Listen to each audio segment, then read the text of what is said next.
Imagine walking into a room and being invisible not because you aren't there, but because people choose to look right over your head, literally.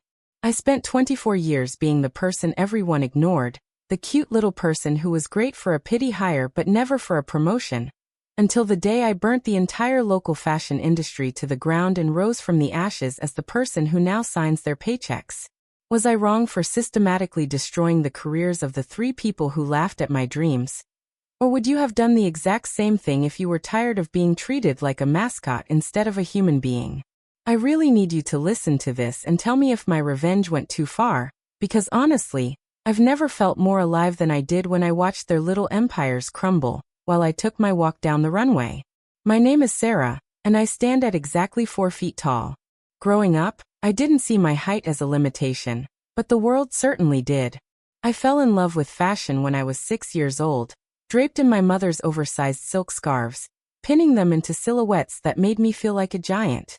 I went to a prestigious design school, graduated at the top of my class, and had a portfolio that could rival anyone in New York. But when I moved to the city to find work, the doors didn't just stay closed. They were slammed in my face. I remember one interview with a high-end boutique owner named Julian. He looked at my designs, then looked down at me, and actually chuckled, asking if I was looking for an internship in the children's department. He didn't even see the craftsmanship in my stitching or the innovation in my fabric choices. He just saw a little person, and decided I didn't belong in high fashion. I eventually landed a job as a seamstress at a mid-tier label called Vogue Vine, run by a woman named Clara who treated me like a decorative ornament. She'd introduce me to clients as her lucky charm, but she'd never let me touch a design. I spent 3 years in a cramped back room, fixing the shoddy hemlines of real designers who couldn't sew a straight line to save their lives. The lead designer there was a guy named Marcus, a tall, arrogant man who took every single one of my suggestions and presented them as his own. I'd show him a sketch for a revolutionary adaptive clothing line. Clothes designed to look stunning on every body type, and he'd literally toss it in the trash in front of me, only to fish it out later and claim the minimalist concept as his own. The breaking point came during the preparations for the city's biggest annual gala. Clara told me I'd be working overtime to finish the showstopper gown, a dress Marcus claimed he designed but was actually based on a pattern I'd perfected over months of secret midnight work. When the dress was finished, it was a masterpiece of midnight blue silk and hand-stitched crystals. At the final fitting, the model couldn't even walk in it because Marcus had messed up the weight distribution. I stepped in and fixed it in 10 minutes. Instead of thanking me, Clara told me to stay in the dressing room during the show because my presence would distract from the aesthetic of the evening. She wanted the magic of the dress, but she didn't want the image of the person who actually made it. I sat in that dark dressing room, listening to the muffled applause for Marcus, and that's when the fire started. I realized that as long as I played by their rules, I'd always be the invisible girl in the back room. I decided right then that if they wouldn't give me a seat at the table, I was going to build a bigger table and burn theirs for firewood. I started small. I used every cent of my meager savings to buy high-quality deadstock fabric. I spent every night after my 12-hour shifts at Vogue Vine working on my own collection. I called it the Heights. It wasn't just for little people, it was for everyone the industry overlooked, the curve models, the disabled community, the people who were told they weren't the standard. I started filming the process, posting behind-the-scenes clips on social media, but I kept my face out of it. I wanted the work to speak first.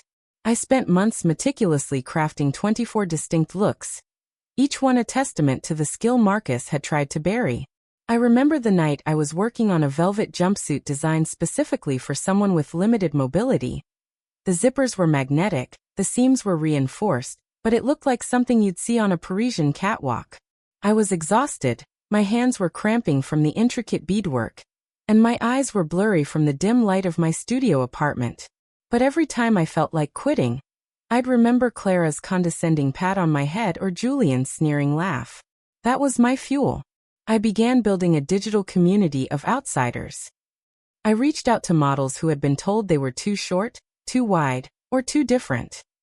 We held secret rehearsals in a basement, and the energy was unlike anything I had ever felt in the sterile, judgmental halls of Vogue Vine. We were a family of misfits preparing for a revolution. I remember one specific model, Elena, who had a prosthetic leg. The industry told her she was too difficult to drape.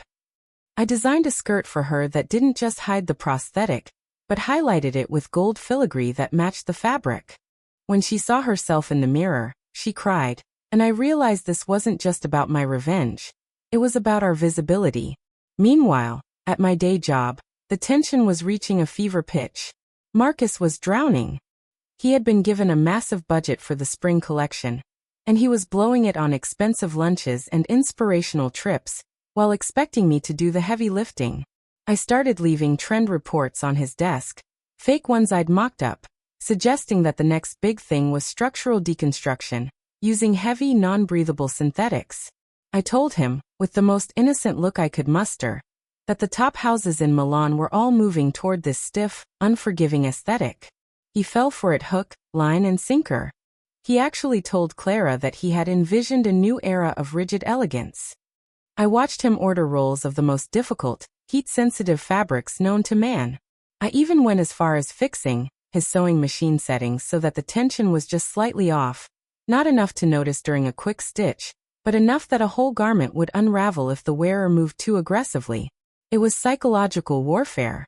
I sat through staff meetings where Clara would praise Marcus for his bravery in choosing such difficult materials, while she wouldn't even offer me a glass of water. I'd just nod and smile, thinking about the warehouse I'd just rented. That warehouse became my sanctuary. It was cold, it smelled like old dust and industrial oil, but it was the first place I ever truly felt like a boss. I had to manage the logistics of a full-scale runway show on a shoestring budget. I learned how to rig lighting, how to mix audio, and how to coordinate a backstage crew of volunteers who believed in the vision. The momentum on social media was becoming a roar. People were calling me the ghost designer. And the mystery only added to the hype. I knew the elites were starting to take notice when I saw Julian's assistant following my private Instagram account. They knew something was coming. They just didn't know the little girl from the back room was the one holding the match. To make matters even more intense, Clara started getting suspicious of my late nights. One evening, she cornered me in the break room, her eyes scanning my exhausted face. She asked why I looked so haggard, and warned me that the gala was too important for me to be slacking off. I told her I was just dedicated to Marcus's success. She actually laughed and said, "That's the spirit, Sarah. You're such a loyal little thing. Like a terrier." I felt my stomach churn. She really thought I was a pet. That same night, Marcus came to me in a panic because one of the rigid elegance jackets was literally smoking under the iron. I calmly told him it was just the volatile nature of high-end avant-garde textiles, and that he should definitely use even more heat to set the shape. I was literally watching him set his career on fire, and he was thanking me for it. I even offered to stay late to oversee the final pressing, which really meant I was ensuring every single seam was primed for a spectacular failure. The day before the show, Julian came by the studio. He didn't even recognize me as the girl he'd mocked in the interview. He was too busy sucking up to Clara, talking about how Marcus was the next big thing. I stood 2 feet away from him, holding a tray of coffee, and I realized that these people didn't just ignore me. They were fundamentally incapable of seeing talent if it didn't come in a package they approved of. This fueled my final push. I spent the last 48 hours before my own show without a wink of sleep.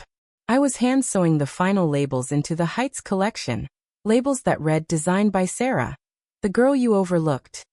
I felt a sense of clarity I'd never known. I wasn't scared anymore. I was ready. So that's where things stood.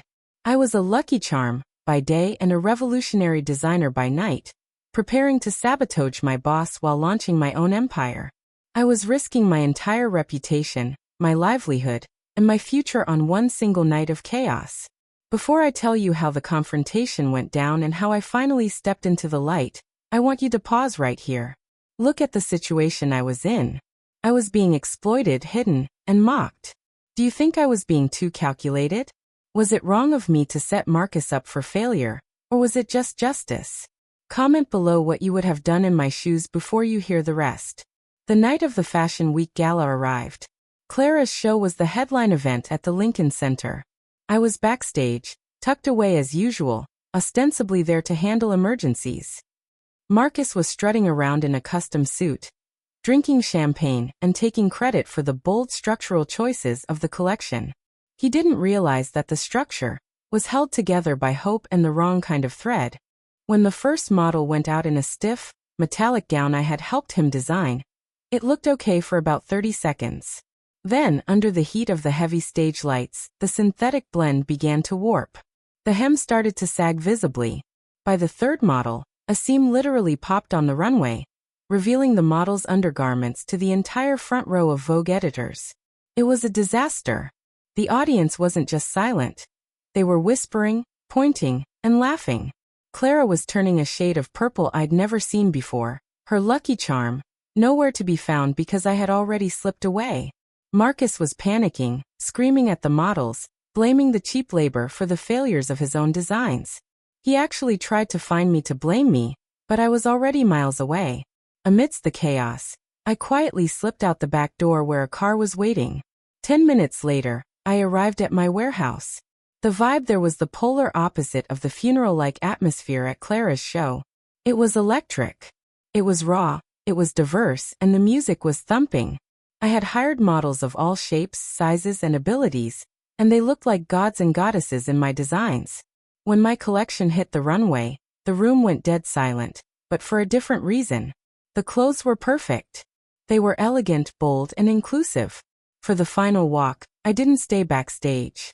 I put on the showstopper. The original blue silk gown I had redesigned to fit my own frame, shimmering with thousands of crystals. I walked out onto that runway, and the flashbulbs were blinding. For the first time in my life, people weren't looking over me. They were looking at me. I wasn't the lucky charm anymore. I was the star. The video of Marcus's failing show went viral at the exact same time as the video of my underground triumph. The contrast was staggering. By the next morning, Clara's label was being mocked globally for its poor quality and outdated vibes, while the Heights was the talk of the industry. The ghost designer had a face, and it was the face of the woman they had spent years trying to erase. Julian, the man who laughed at me, actually had the audacity to call me and offer me a partnership within 48 hours. He talked about synergy and rebranding. I told him I'd rather clothe a mannequin in a dumpster than work with him, and I recorded the call and posted it to my 3 million followers. The fallout was glorious. Clara tried to sue me for sabotage and theft of trade secrets, but since I had only given verbal advice that Marcus, the lead designer, had officially approved and signed off on, she had no legal leg to stand on. It proved he was incompetent, not that I was a criminal. Marcus was fired and blacklisted from every major fashion house for his unprofessional behavior during the meltdown. Last I heard, he was trying to sell design masterclasses on a failing YouTube channel. He even sent me a long, rambling email blaming me for his ruined life, but I just deleted it without a second thought. Clara had to sell her boutique to cover her losses. And the buyer? It was me. I bought her space through a shell company and turned it into my flagship store. I hired the seamstresses she used to mistreat and gave them actual design credits and living wages. I made sure everyone knew that the little person they tried to hide was now the one who decided what was in. Seeing Clara's face when she had to sign the closing papers was better than any runway applause. She couldn't even look me in the eye. I realized that my height had never been the problem. It was their narrow vision. I didn't just become a fashion star. I changed the way the city looked at beauty. I've spent the last 6 months traveling the world, speaking at universities about inclusive design. I've launched a foundation that provides grants to designers from marginalized backgrounds, so they don't have to spend years in a back room like I did. My flagship store is now a landmark, a place where everyone, regardless of their size or shape, feels like they belong in the world of luxury.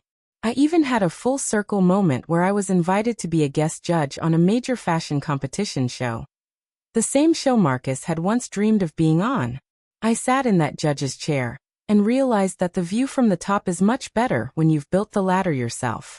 I've had to deal with a few haters who claim I was too mean to Marcus and Clara, but I always ask them, where was their kindness when I was working for pennies and being called a lucky charm?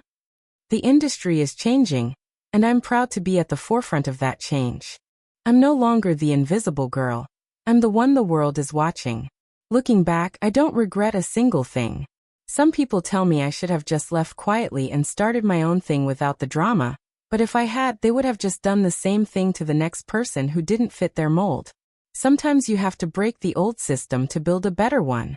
This journey taught me that your worth isn't determined by how people see you, but by how you see yourself and what you're willing to fight for.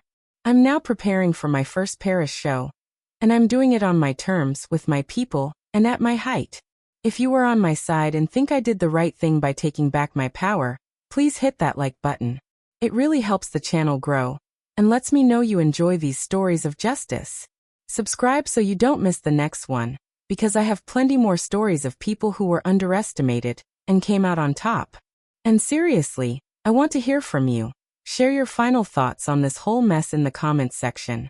Did I go too far, or was it the perfect revenge? I'll see you all in the next story.